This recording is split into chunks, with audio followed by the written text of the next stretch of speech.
extremamente honrado em voltar a verbo jurídico, e, enfim, permanecer, voltar no congresso da verbo jurídico. E eu vou contar uma história. Eu, quando comecei na Verbo, me contataram e disseram o seguinte: professor, o senhor ministra todo o direito administrativo? E eu era muito jovem à época, ou seja, eu já ministro aulas no Verbo deixa assim, vamos deixar assim. E nesse panorama, o que aconteceu nesse caso? Nós acabamos, eu disse assim para os gestores: olha, eu ministro todo o direito administrativo. Fiquei pensando, será que falta alguma coisa que eu não sei? Aí eu disse: mas por quê? Porque todo mundo que chega aqui na Verbo, os professores de administrativo, dizem assim: eu ministro todo o direito administrativo, menos licitações e contratos. Aí o que eu disse para o Verbo disse o seguinte: mas então não ministram todo o direito administrativo, porque um professor de administrativo que não fala de licitações não dá. Então o senhor vai ser professor de licitações. Isso com muito orgulho. Então as licitações fizeram parte da minha vida e me deram portas de entrada em vários cursos, porque ninguém queria ministrar a lei de licitações. E aí na época eu pensei assim: claro, lei 8666, lei da besta, lei do satanás, ninguém quer falar sobre ela, mas de que quer falar uma lei da besta, entendeu? A lei do demo. E nós levamos, Regina, 30 anos, quase 30 anos para matar a besta, porque não é fácil matar o demônio, não é fácil, não é? O problema é que quando se tira um demônio, pode ser que venha outro demônio com, vamos dizer assim, mais esperteza. E eu vi tanta coisa nessa nova lei de licitações, que ela é muito ruim, que ela é burocrática. Ela tem coisas muito boas, muito boas. Eu talvez seja um pouco ingênuo a pensar assim, mas ela trouxe coisas muito boas. Mas eu escolhi, pediram para o Verbo, pedir assim: que tema você gostaria de tratar? Se ninguém quiser, eu quero tratar sobre fase interna de licitação. Porque aqui a lei andou muito mal. Aqui ela chegou a ser pior que a lei da besta.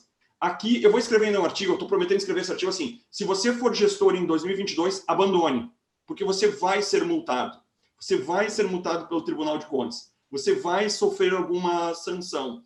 Eu brinco que, esse dia eu trabalhava no centro de Porto Alegre, ele tem muitos restaurantes. Aí eu vi um restaurante assim, a La Minuta Gourmet. Aí eu olhei assim e pedi pro garçom assim: mas, meu amigo, o que vem essa La Minuta Gourmet? Não, olha só, vem ovo, arroz, feijão, bife e salada. Eu disse: mas, meu amigo, qual a diferença do outro La Minuta? Aí ele olhou para os lados assim: é só para cobrar mais caro, é a mesma coisa. Então, vejam, a nova lei de licitações é uma lei de licitações, a lei 14.133, gourmet. Ela tem muito do anterior, mas com algumas, vamos dizer assim, peculiaridades. Ela é gourmet, entendeu? Mas, invariavelmente, ela é um ônibus em que o motorista tem medo e que ele vai parar numa blitz e vai ser multado. E eu vou provar isso hoje. A gente vai provar que o gestor será sancionado. Ele não tem como escapar. Ele vai ser sancionado por um auditor do Tribunal de Contas. Ele não tem como fugir. Eu vou provar isso hoje.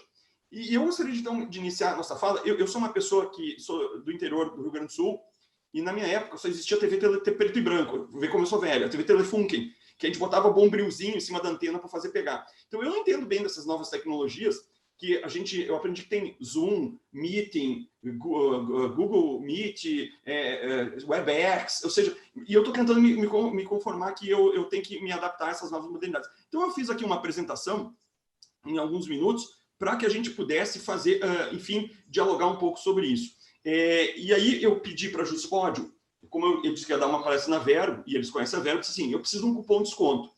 No último livro que a gente lançou, comentando a lei de licitações, ele, na verdade, trata sobre a legislação, é o Laranja Mecânico, né, o nosso Laranja Mecânico. Eu tinha que ter um Laranja Mecânica na vida, e ele, na verdade, tem um cupom de desconto, curso 2021, para quem tiver interesse. Ele vale até dia 24. Ele vai até dia 24, esse cupom de desconto, para quem tiver interesse.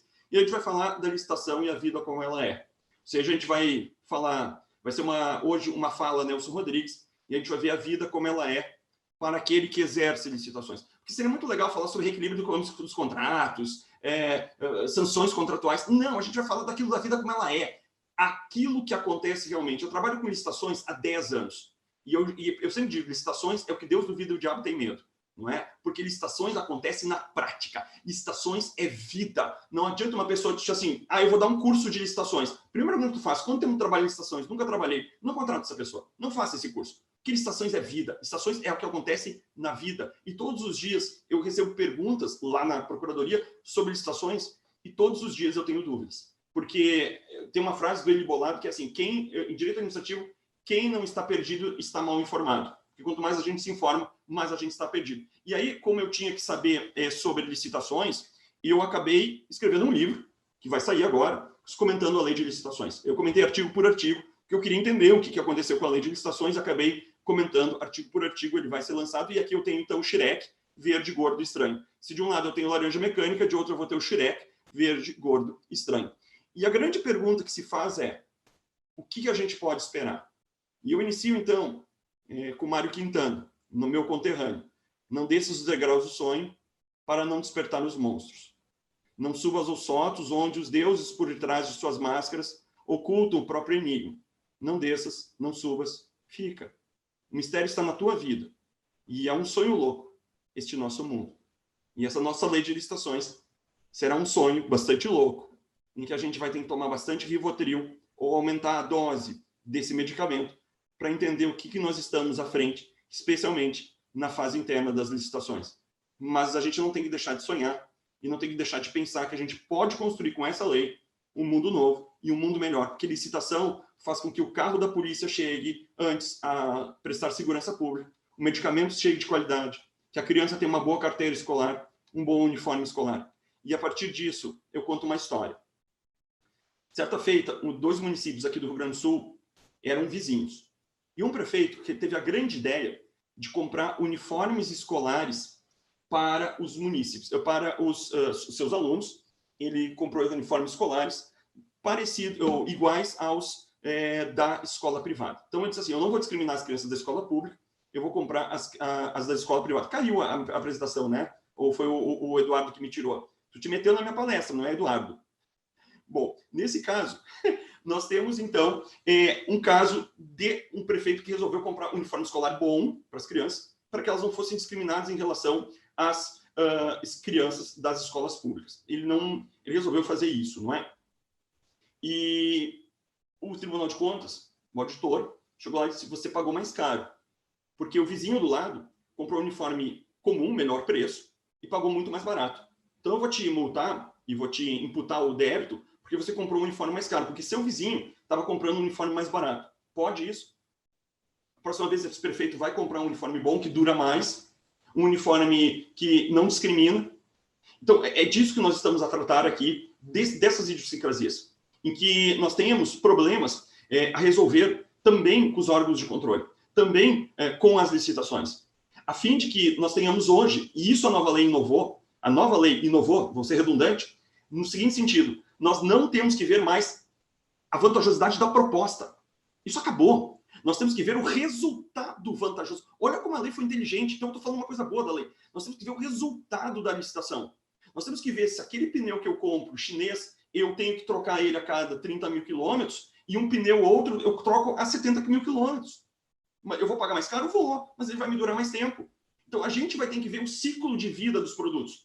E tudo isso vai ter que ser maturado na lei de licitações. Ela vai ter que ser maturado na lei de licitações. Eduardo, eu não sei, acho que vamos ver se eu consigo compartilhar. Compartilhei de novo. Não me tira, Eduardo. Bom, nesse caso, a gente, então, vai pensar o que a gente pode esperar da lei. Em primeiro lugar, a gente tem que se fazer uma pergunta. Por que nós devemos nos preocupar com a nova lei de licitações? Aumentou a burocracia. E agora? Aumentou a burocracia. Professor, mas não era uma lei para desburocratizar? Nós temos a lei 13.426, desculpe, 726, que trata da desburocratização, lei da liberdade econômica. Um pouquinho antes da lei 14.133, a nova lei de licitações, foi publicada a lei do governo digital, a lei 14.129. Mas ela não vai na contramão, vai. E agora, o que a gente tem que fazer? A gente vai ter que ter cuidados. A gente sempre vai ter cuidados. E a primeira coisa que a legislação fez foi diferenciar o agente de licitação do agente de contratação. E o agente de licitação, que é aquele que conduz o certame, não será igual ao agente de contratação. Por quê? Um dos princípios do artigo 5º é o da segregação de funções. Esse princípio é um princípio muito caro à auditoria, e ele acabou por fomentar essa segregação de funções. Ou seja, em que eu tenho pessoas que atuam em etapas diferentes e devem ser, então, pessoas diferentes. Esse é um princípio caro das auditorias e ele virou princípio na nova lei, dialogando com a jurisprudência do Tribunal de Contas, notadamente o Acordo 1997-2006, Primeira Câmara, e o Acordo 1039-2008, Primeira Câmara. E por que vamos dizer assim, isso foi bom? Por que isso foi bom em licitações? Um dos reclames que sempre se tinha era, nós temos que treinar as pessoas. Eu lembro que eu vi isso, eu trabalhei em um município, e aí quando queriam penalizar umas pessoas, o funcionário não era do partido, o funcionário incomodava, ou mandavam por arquivo, ou mandavam ser da comissão de licitações. Aí convidaram uma vez uma pessoa para ser da comissão de licitações, e ela disse assim, mas o que eu fiz? Sou um funcionário bom, por que vocês estão me mandando para lá? Era uma pena para as pessoas ser da comissão de licitações. O que vai dizer o artigo 7º da nova lei? Ele vai dizer o seguinte, não confunda um agente de licitações com um agente de contratação, que é aquele que conduz o contrato, aquele que coordena a fiscalização do contrato. O agente de licitação é aquele que conduz a licitação. Ele pode ser formado ele pode ser uma pessoa única, tal qual o pregoeiro que vai ser a mesma lógica do pregoeiro, ou a licitação poderá ser coordenada por uma comissão. E essa comissão poderá ser auxiliada por terceiros. Olha que interessante, tanto o agente de contratação pode ser auxiliado por terceiros, como o agente de licitação. Por que isso?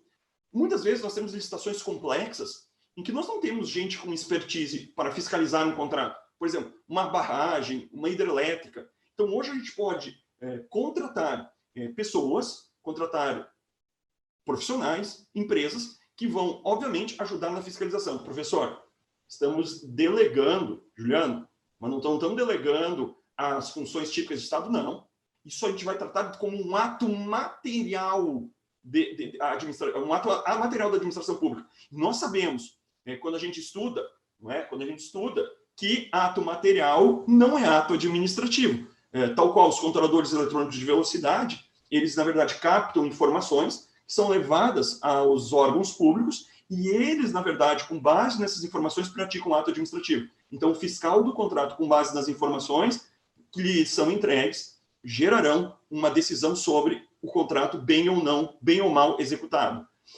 E qual era o reclame dos agentes de licitações? São pessoas que não são treinadas. São muitas vezes pessoas que não estão comprometidas com o poder público. São pessoas transitórias, como o CC, que muitas vezes são muito boas, tecnicamente muito boas, mas são transitórias. Então, nesse caso, eles disseram o seguinte, sejam preferencialmente servidor efetivo ou empregado público dos cargos permanentes da administração pública e que tenham atribuições relacionadas com as licitações e qualificação para tanto. E se você não tem no seu município alguém que está qualificado, trate de agora o fazer. Mas, professor, eu tenho 2 anos. Mais ou menos. Como assim eu não tenho 2 anos, professor? Mais ou menos. O que a lei de licitações diz?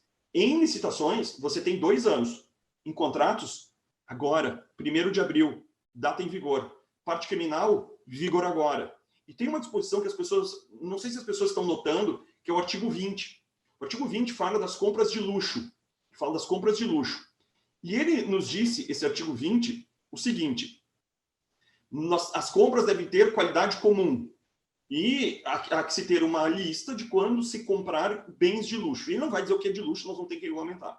E aí um dos parágrafos diz assim, todos, repito, todos, União, Estados, municípios, autarquias, fundações, terão de regulamentar esse artigo em 180 dias, ou seja, começou o reloginho a contar. Abril, maio, junho, julho, agosto, setembro. Se até setembro, na verdade até 1º de setembro, não houver regulamentação, não se pode mais fazer nenhuma compra. Como? Sim, é o que a gente ouviu agora. Não se pode mais fazer nenhuma compra no país. Está se proibido de fazer qualquer compra. É uma pena dura. Então, não vem me dizer que isso tem 2 anos de vacatio legis. Não é bem assim. E neste panorama, também não pode ser agente de licitações quem for cônjuge, parente até terceira linha reta, colateral ou afim, de algum contratante, de algum administrador, de algum gestor de determinada empresa. Criamos aqui o nepotismo, a proibição de nepotismo nas compras públicas. Eu vou fazer um paralelo, tem vários dispositivos da lei de licitações, da lei 14.173, que falam sobre a proibição de nepotismo. Uma delas eu achei interessante. O Giovanni Grisotti, todo mundo conhece, ele tem aquelas reportagens bombásticas do Fantástico, e no município do Rio Grande do Sul, ele descobriu que tinha um vereador que tinha vários parentes que eram contratados pelas empresas que prestavam serviço. Parentes dos secretários, parentes do prefeito. Então, o prefeito, ele contratava uma empresa, a ABC Limitada, que prestava serviço de limpeza, serviço de vigilância. E, casualmente, os parentes dele eram contratados por essas empresas. Inclusive, havia parentes fantasmas, disse o Giovanni Grisotti. Pode isso? Não pode mais. Aqueles que prestam serviços ao poder público não podem ser parentes do gestor. Isso aqui merecerá uma regulamentação muito importante. E o agente de contratação, ele é obrigatoriamente servidor efetivo do empregado público do quadro permanente, e no caso de pregão será designado o pregoeiro, não é? Esses agentes de licitações, enfim, ele, na verdade, vão atuar praticando atos essenciais do certame. E por isso há que se ter todo o treinamento e, principalmente, há que se ter uma visão, vamos dizer assim, pragmática e, principalmente, um treinamento dessas pessoas. E aí, a grande pergunta que nós temos é, afinal de contas, o que a lei trouxe de bom? Eu acho que esse é a grande... Cara, isso aqui foi uma grande sacada. O Portal Nacional de Licitações Públicas. Isso aqui foi a grande sacada da lei. Por quê? Nós hoje teremos um grande portal de licitações públicas que a União já está gestionando. Ela está em franco desenvolvimento. Então, você, município, diz o seguinte, eu gasto muito para fazer licitação porque eu tenho que manter o site, e agora eu vou ter que fazer o pregão, todo ele eletrônico, as contratações prioritariamente serão eletrônicas. Você não precisa mais fazer isso se você não quiser. Você pode aderir ao Portal Nacional de Licitações e fazer as licitações pelo portal. Olha o custo que você economiza, município. Mas, professor, eu dou muito curso prático, por exemplo, aqui no Verbo, não é? E as perguntas sempre vêm assim, como é que eu faço isso? A grande questão é como é que a gente faz as coisas? Então eu quero fazer uma licitação para comprar material escolar ou para comprar um automóvel tal. Eu não sei fazer. Você pode entrar no Portal Nacional de Licitações e ver os editais, mas se poderá cruzar informações para que tenhamos a certeza de que nós não tenhamos problemas. Por exemplo, eu vou pegar o exemplo da minha região, Lajeado Estrela. Imagine, por hipótese, que Estrela esteja comprando pneu a 700 e Lajeado a 500. Mas isso não faz sentido, porque a distância dos dois é 3 quilômetros. Ou seja, a distância é 4 quilômetros, é um rio que divide as duas cidades. Faz sentido, por exemplo, pegar a Grande Porto Alegre, Canoas, colado em Porto Alegre, comprar pneu a um valor e Porto Alegre a outro. Pensando que seja a mesma quantidade, não é um caso de economia de escala. E isso a gente vai poder comparar. O que o presidente da República vetou? Todas as notas fiscais dos prestadores teriam que ser encaminhadas ao Portal Nacional. E aí teria um cruzamento de dados, se não há sonegação, se não há sobrepreço, se não há superfaturamento. Isso foi vetado, mas a grande sacada é o Portal Nacional de Licitações e Compras Públicas. Faltou um C ali, é Portal Nacional de Licitações e Compras Públicas, PNLCP. Faltou um C ali, né? Esse Portal Nacional, além de diminuir os custos de transação, além de diminuir os custos operacionais, ele poderá qualificar e potencializar as fiscalizações feitas pelos poderes públicos. Eu achei um grande ganho, porque a gente traz uma ferramenta digital de licitações. E o mais legal, aos 47 do segundo tempo, a publicidade das licitações, eu estava com uma cruzada nisso, eu não dormia de noite, mentira, com o artigo 53, com o artigo 54 da lei, que é a publicidade. Eu não dormia com o artigo 54. Por quê? Eles, até o Senado, eles mantiveram a necessidade de ter 4 publicações. Conta comigo. Portal Nacional, site do ente que está sendo contratado, jornal de grande circulação e diário oficial. Olha a burocracia. E faz sentido alguém publicar hoje em jornal, quando que a mídia está toda digital, as notícias estão digitais? Tipo, só velho, que nem eu, pega e gosta de coisa com papel, tá aqui os livros, enfim, né? Gosta de papel. Mas veja, hoje o mundo é digital. Nenhuma pessoa que participa de licitação sabe da licitação por edital. As pessoas procuram nos portais. Não faz sentido mais o edital. Às vezes nós tínhamos licitações para comprar um produto de R$8.000, quando que a publicação no edital era R$1.000.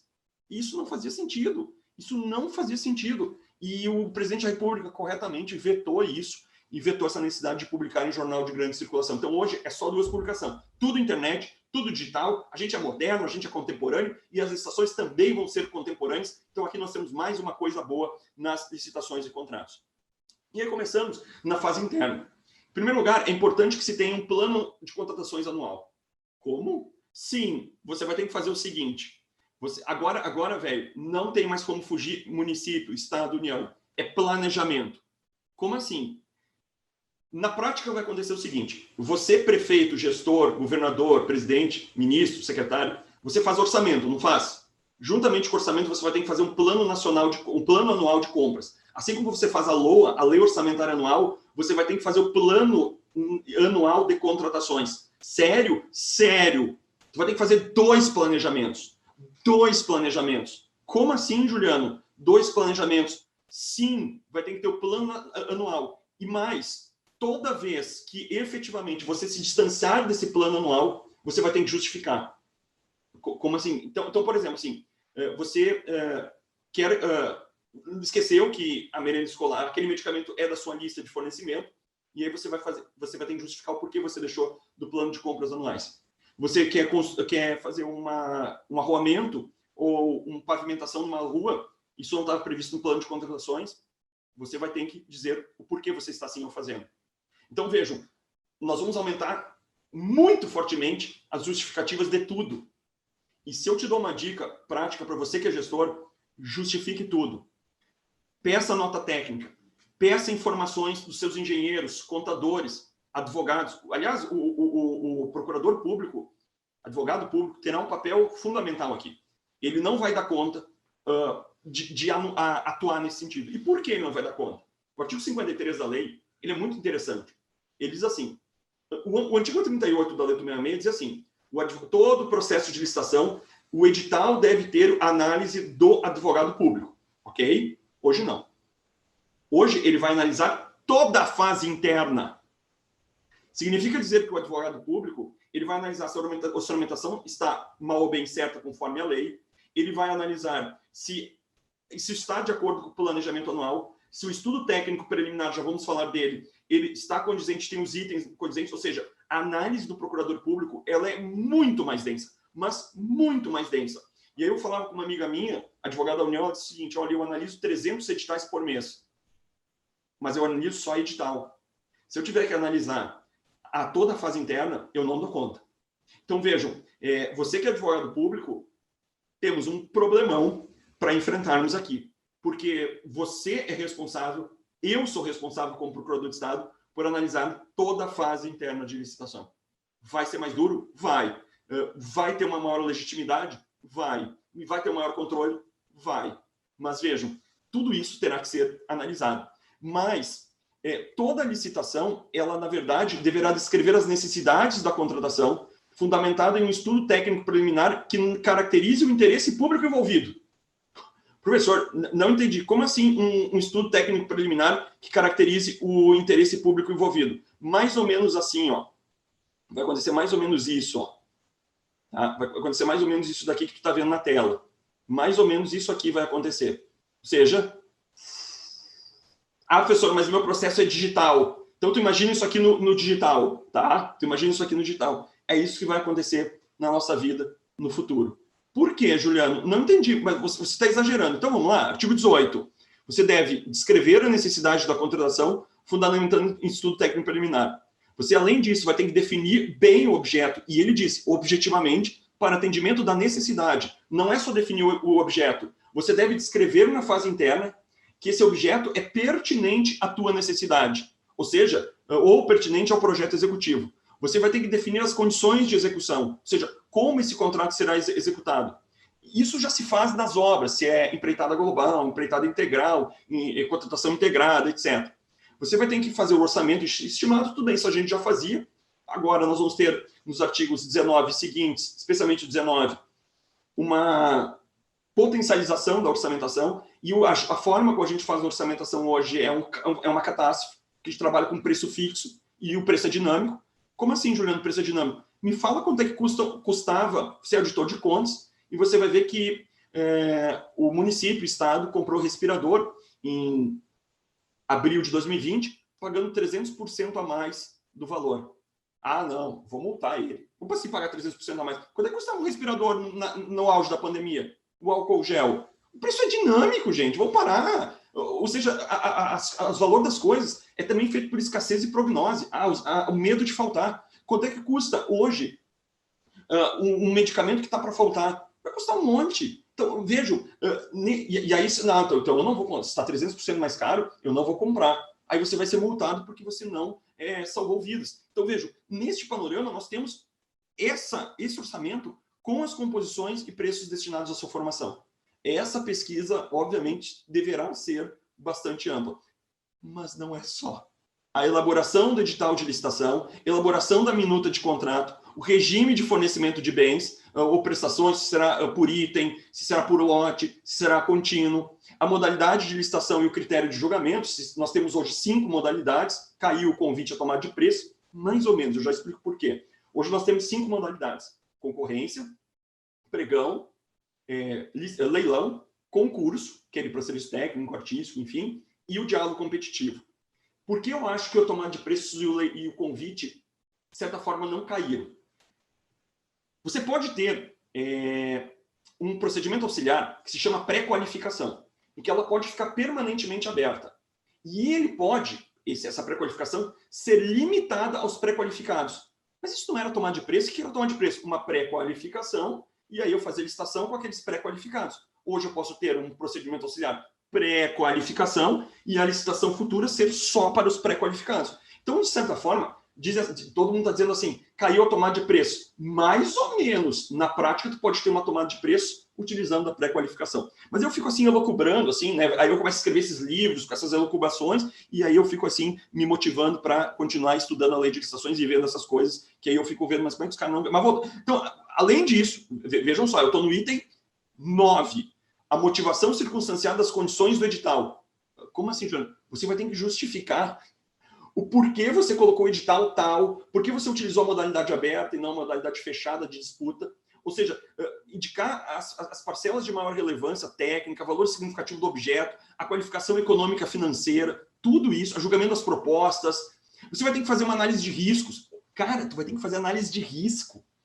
Isso não faz sentido. Então, imagina assim, comprar merenda escolar, qual o risco que tem de falta? Você vai ter que fazer análise de risco que possam comprometer o sucesso da licitação e a boa execução contratual. Você tem que dizer o seguinte, olha, uma obra pode ter greve. Aí você bota lá, pode ter greve. Numa obra pode ter chuvas torrenciais que atrasem a obra. Bota lá, chuvas torrenciais que atrasem a obra. E se você não colocar todos os riscos possíveis, o que vai fazer o auditor de contas? Você não colocou os riscos. Você não previu os riscos. Mas risco é um evento futuro e incerto.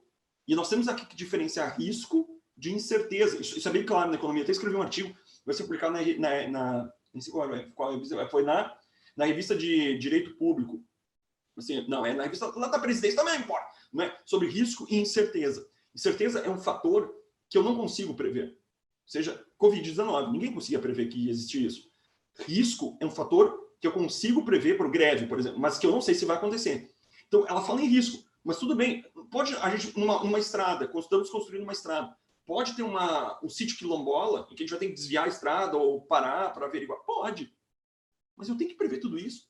O inciso 8º diz que eu tenho que prever tudo isso. E se você não fizer, você falhou, gestor. Por isso que eu digo, não tem, ele vai ser multado. A motivação sobre o momento da divulgação do orçamento da licitação. Tá, isso é até tudo bem, se você vai utilizar orçamento sigiloso ou não do artigo 24, até tudo bem. E aí você vai ter que... Professor, eu já cansei. Peraí, eu sei, espera só um pouquinho. Eu sei que você cansou, então eu te dou só um spoiler do que a gente está a tratar, tá? Olha só, né? Então você ali, ó, tá cansado, né? Ou seja, você ainda vai ter que fazer um estudo técnico preliminar, que vai evidenciar o problema a ser resolvido e sua melhor solução. Por que você contratou o computador tal e não o computador tal? Por que você comprou um notebook e não um computador de mesa? Por que você comprou a merenda escolar com esse plantel de alimentos e não outro plantel de alimentos? Isso fica ao vedrio do que o agente, e não é nada contra o Tribunal de Contas, pelo contrário, mas você fica ao alvedrio de alguém dizer que você deveria ter feito uma outra opção. E aí, o que acontece? Estamos escravos disso aqui. E aí as coisas não acontecem.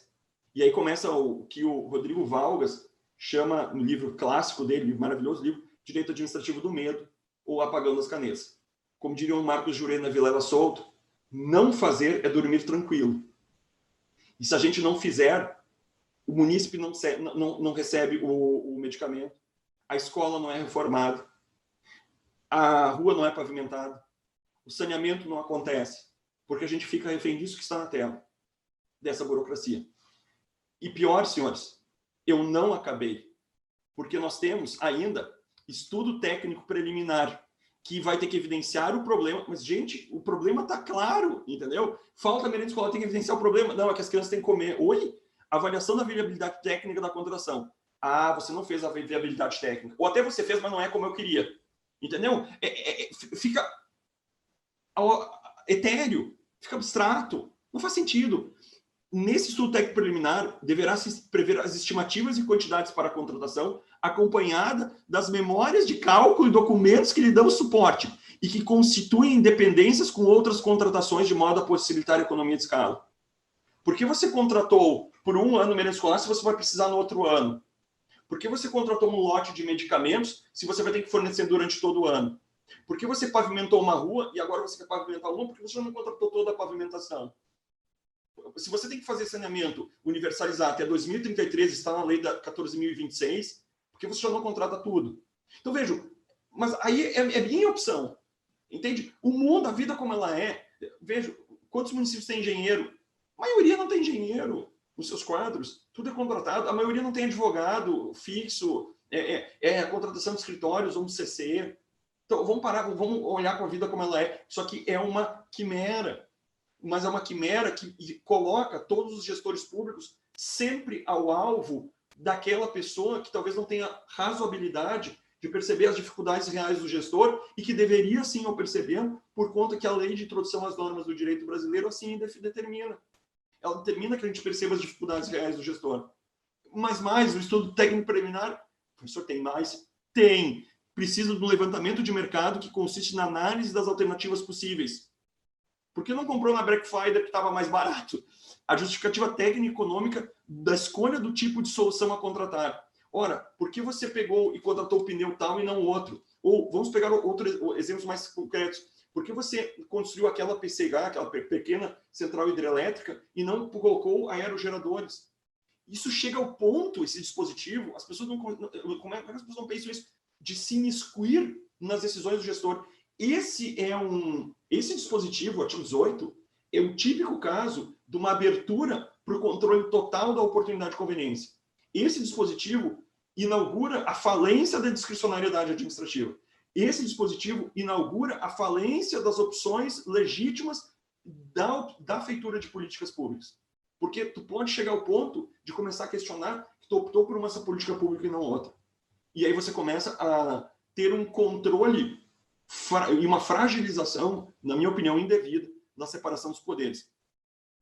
Mas tem mais.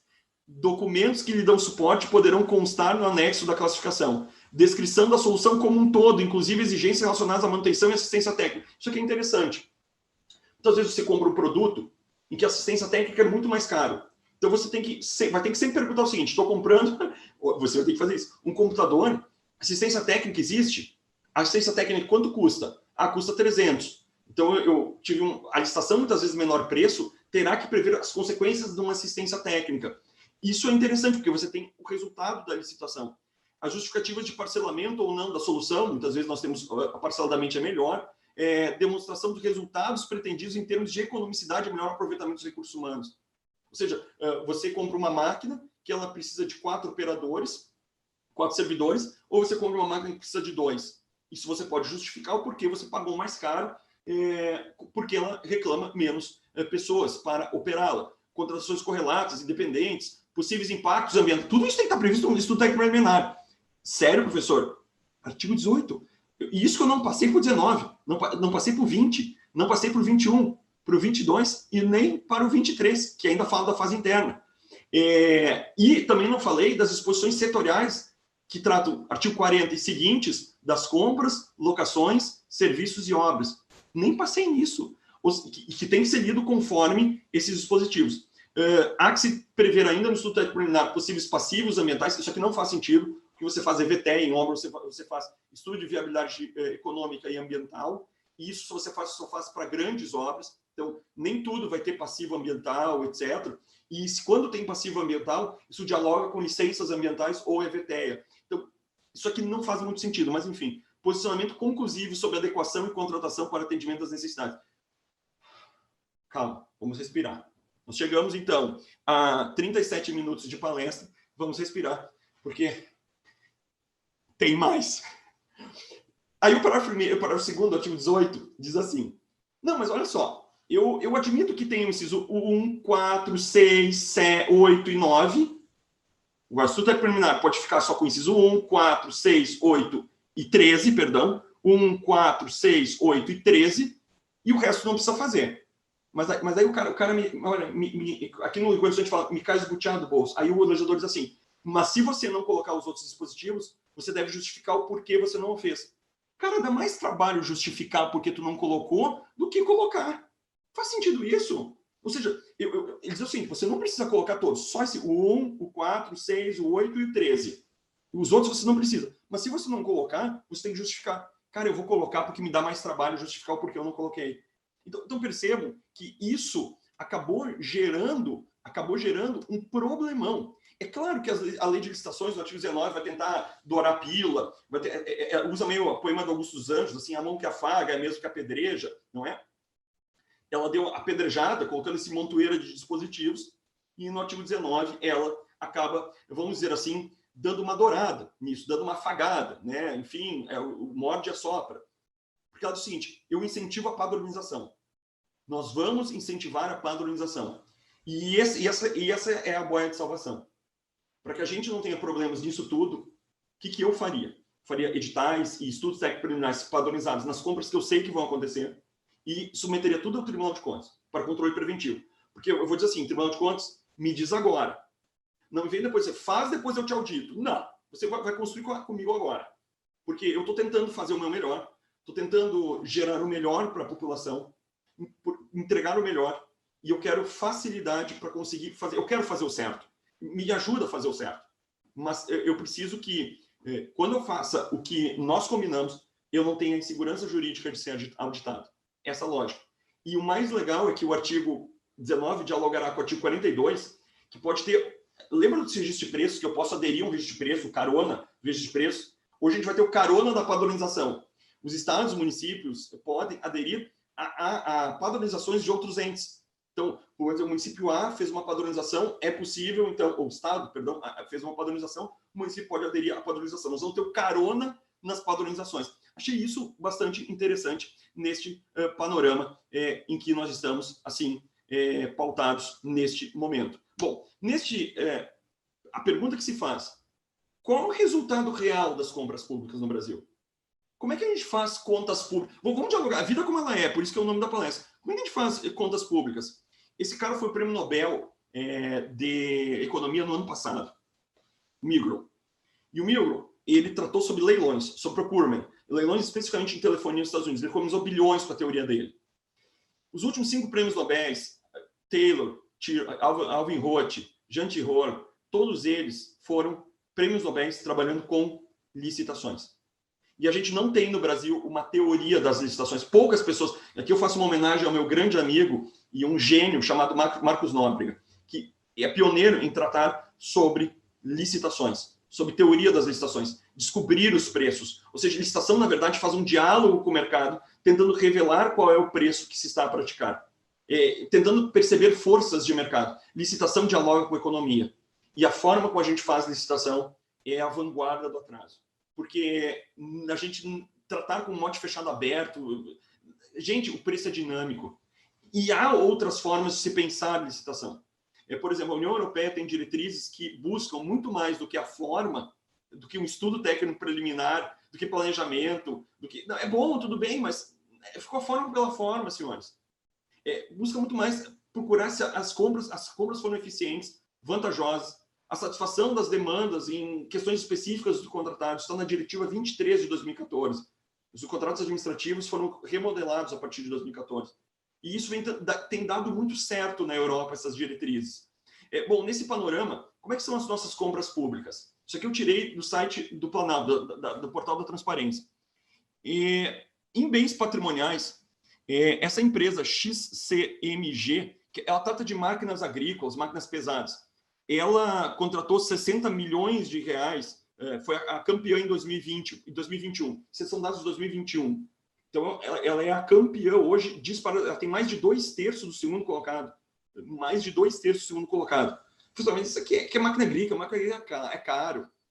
Essa empresa, a TGM, em 2020, ela vendeu a mais de quase 200 milhões de reais em compras públicas. Vocês percebam que o segundo colocado, que é a Santa Maria Materiais de Construção, ela nem chega a entrar no gráfico.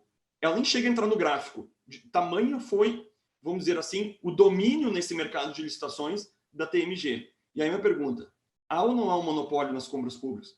Será que a forma como a gente faz licitação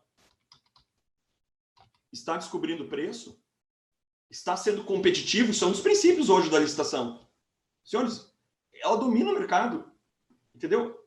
Será que a gente está fazendo certo licitações? Aí a gente sempre pergunta assim, licitar é a regra, não?